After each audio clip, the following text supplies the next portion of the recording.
जय श्री कृष्ण दोस्तों, मैं अनिल शर्मा आपका स्वागत करता हूँ। दोस्तों, महापुरुषों का, संतजनों का और भक्तजनों का जो अनुभव होता है, वो प्रमाण होता है। उसको किसी अन्य आश्रय की आवश्यकता नहीं होती। वह अपने आप में पूर्ण है, अपने आप में सिद्ध है। और जब हमारे अनेक जन्मों के सुकर्म संचित होते हैं, जब किसी भी व्यक्ति के अनेक जन्मों के सुकर्म संचित होते हैं, तब संतों और गुरुजनों में श्रद्धा पैदा होती है। श्री नारद जी भक्ति सूत्र में कहते हैं कि पहले तो किसी भगवत प्राप्त महापुरुष का मिलना ही कठिन है, दुर्लभ है।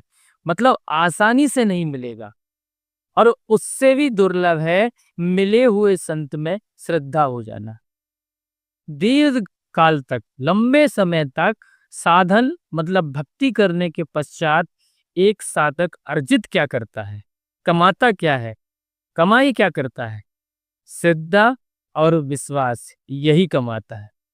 साधक की संचित संपत्ति क्या है? उसकी श्रद्धा और उसका विश्वास। तुलसीदास जी कहते हैं कि भवानी शंकरो बंदे श्रद्धा विश्वास रूपणो। प्रभु के सन्मुख होकर संत क्या मांग रहे हैं? मुझे भरोसा राम तू दे अपना अनमोल, रहूं मस्त निश्चिंत मैं कभी न जाऊं डोल। हे प्रभु, आप मुझे अपना भरोसा दीजिए, मैं मस्त निश्चिंत रहूं, मेरा भरोसा आपसे कभी हटे नहीं। श्रद्धा और विश्वास के नेत्र प्राप्त होते ही साक्षात्कार हो जाता है, अनुभव हो जाता है। इन्हीं नेत्रों से दर्शन हो जाता है। और इन्हीं नेत्रों में दृष्टि कहाँ से आती है? गुरुपद रज मृद मंजुल अंजन, नयन अमे दृग दोष विभंजन। गुरु के चरणों की धूल आँख का काजल है, जो नेत्रों के दोषों को दूर करने वाला है। जीवन में मंगल का आधान बस यही है कि सच्चे संत की शरण में बस बैठे रहे। श्री सूरदास जी को श्री वल्लभाचार्य महाप्रभु मिले, अंतर्यामी ने संकेत कर दिया, भाई यही तुम्हारा परम विश्राम है, बस अब यहां से आगे नहीं जाना।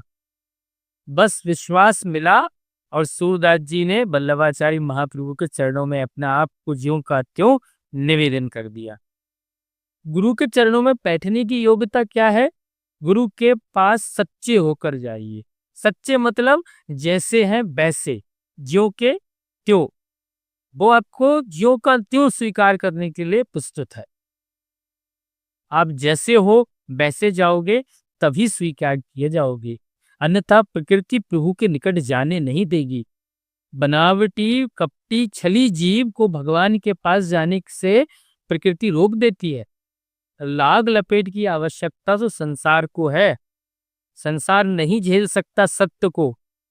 आप अपने ही जीवन में देखो कि व्यापार में भी आप देखो, संबंधों में भी हम इसका अनुभव कर सकते हैं।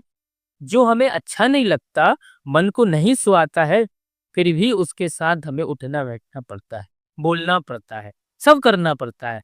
क्यों? क्योंकि आप जैसे हैं वैसे के वैसे अगर संसार के सामने चले जाएंगे तो बड़ा झंझट खड़ा हो जाएगा। संसार सत्य को झेल ही नहीं सकता, संसार सत्य को स्वीकार ही नहीं कर सकता। और कभी कभी हम देखते हैं कि जो सच्ची बात कहता है उसी के पीछे लोग अस्त्र शस्त्र लेकर दौड़ पड़ते हैं।